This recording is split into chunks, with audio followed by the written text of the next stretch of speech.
Good morning.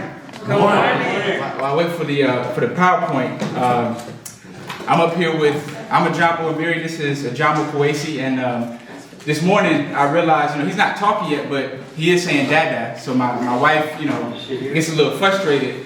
But I could have sworn when he was saying dada in between, he said UE. So I said it makes sense. I bring him to the convention. It makes sense that I have him with me. But I'm really honored. Well, we're honored to be here today in this time in world history. And you all don't need me to tell you that we're in a political, economic, social, environmental crisis. That is clear.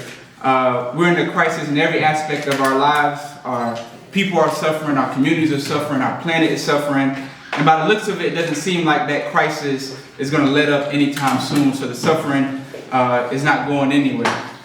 We have a long battle ahead of us.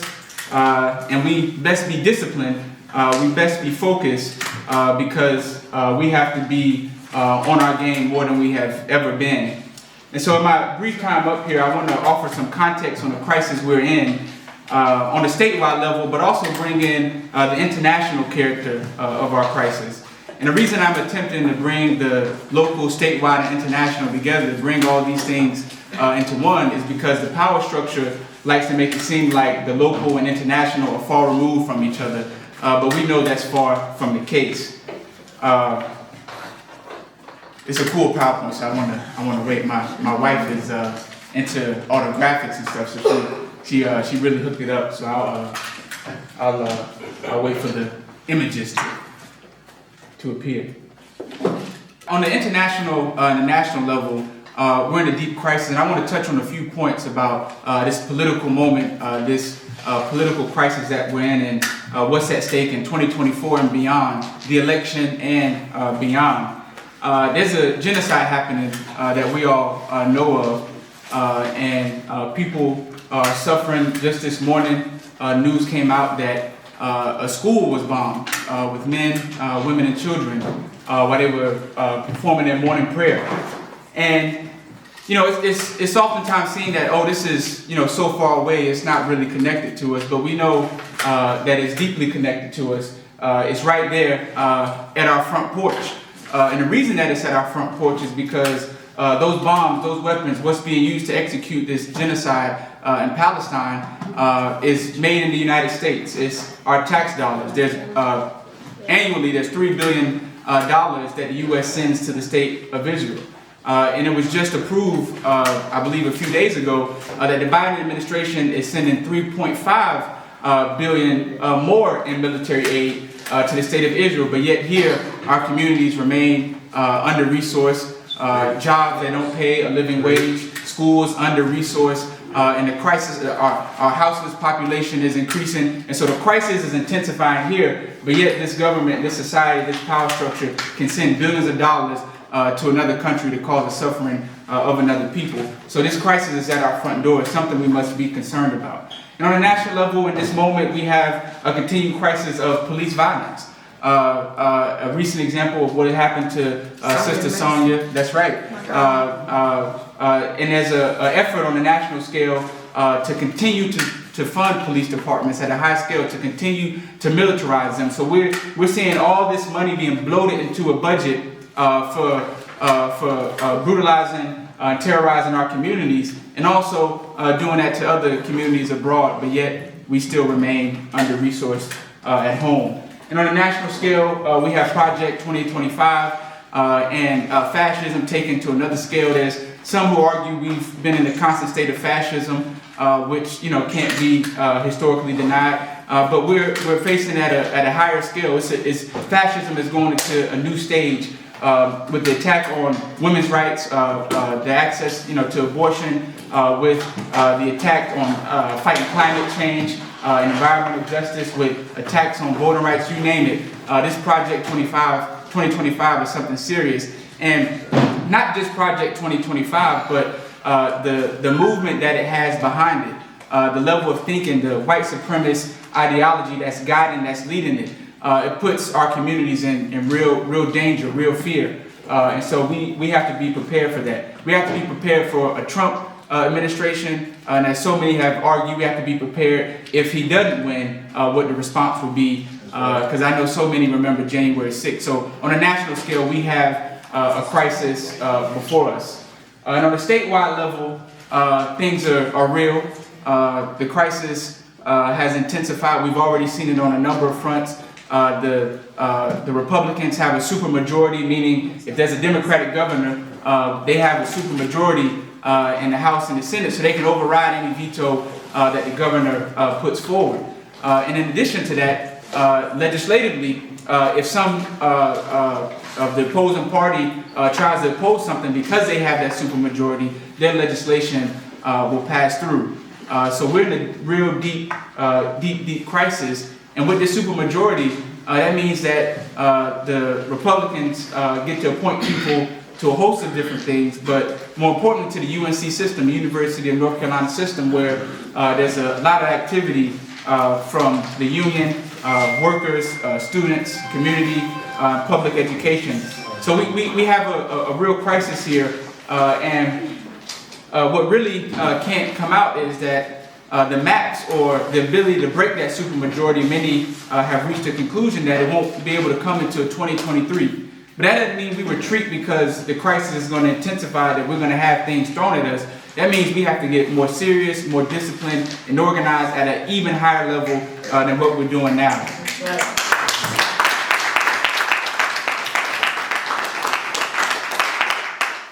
And within that statewide level, we have a legislator that can't pass a budget. As you know, the budget has not been passed.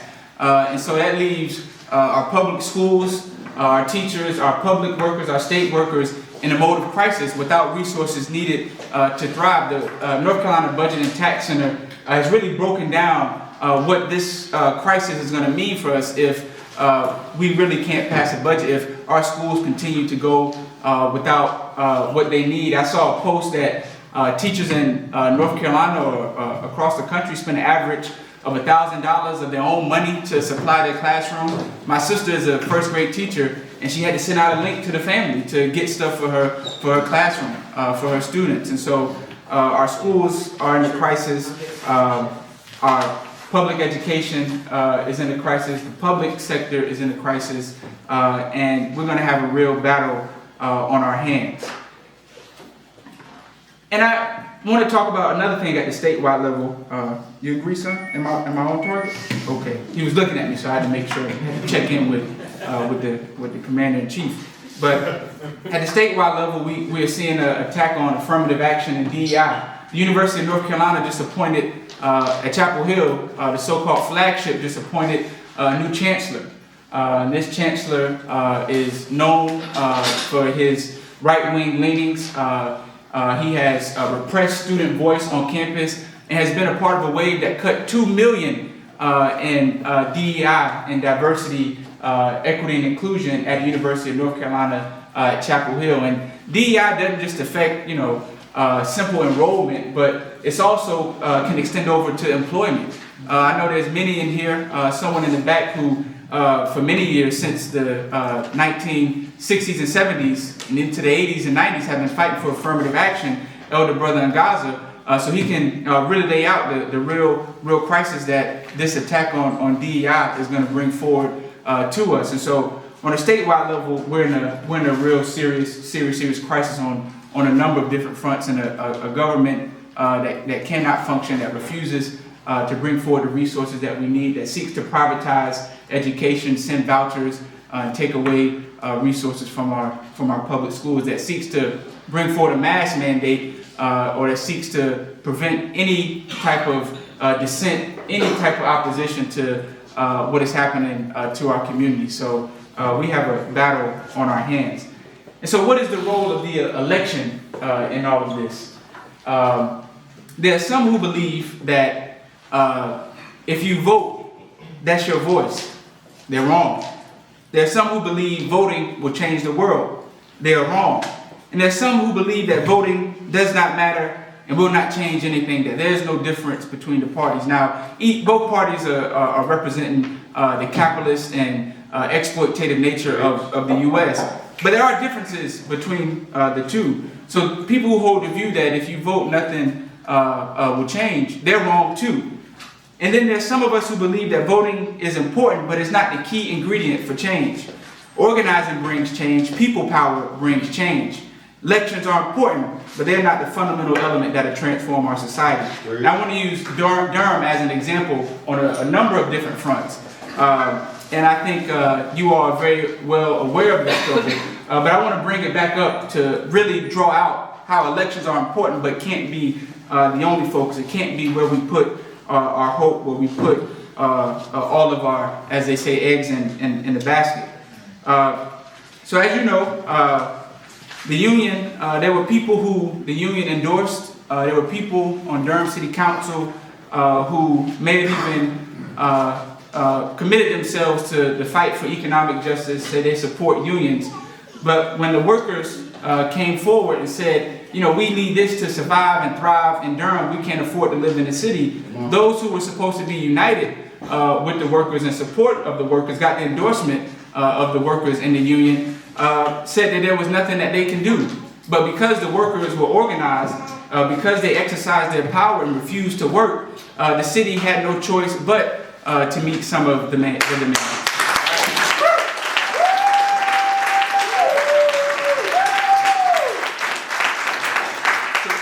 That goes to show that you can elect somebody and say they, you know, who says they support your program, they support your initiative, but they may get into the position and not follow through on what they need to do. And so it's that extra push, it's that movement, that accountability, that building power that holds them responsible. So the individual elected official didn't bring about change. It was the movement that brought it. It was strategic to get that person into office, but the fight wasn't over when it came down to actually moving things forward, to making decisions.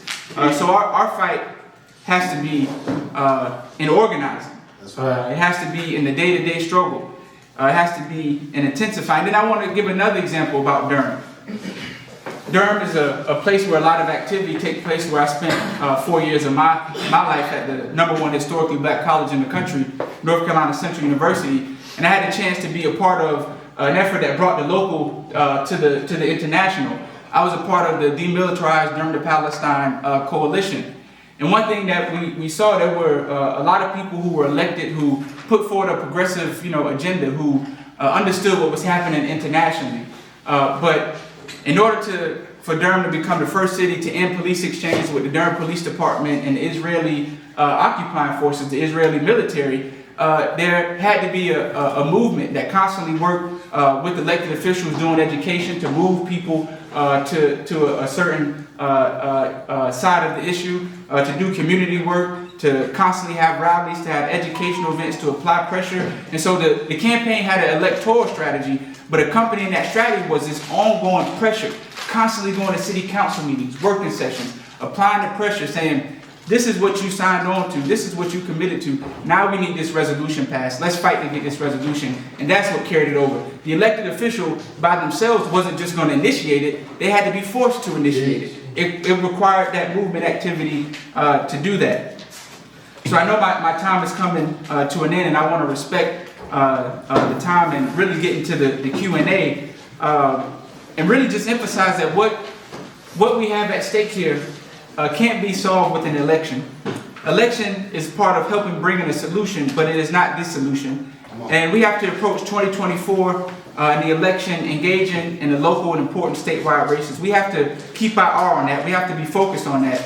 But we have to increase our organizing at all levels. For example, in the UNC system, I see some of the NC State union leaders here. So we're not going to fight and bring hope for a change in the UNC system or to fight against the attacks on DEI from a top-down perspective. We're going to organize at every level, on the university level, from the bottom up, and make sure that our demands are met in that way. That's the only way to ensure that the 2023 is important. That'd be a year in terms of the maps being redrawn, but what we have going on, what our people need, can't wait then. So, for example, what's going on with Poe Hall on campus? Students formed the Campus Community Alliance for Environmental Justice, where they're fighting to demand justice, not just for Poe Hall, but for every building that has toxic chemicals on it. So we're going to continue to build on that front. We're going to continue to build on the front of organizing workers on campus, supporting the union activity on that front. So every aspect of the university will be organized to ensure that when 2030 comes, we're in a position to do what we need. But we're going to get some wins on that, on the university level, on the statewide level, well before then.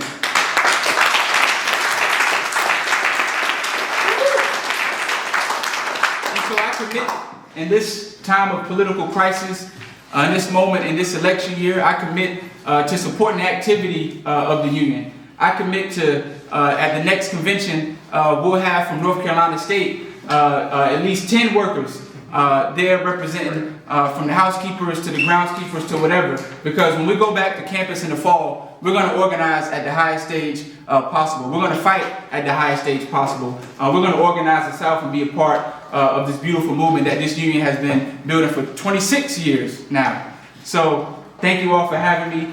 Let's fight, let's build, and I look forward to hearing this story.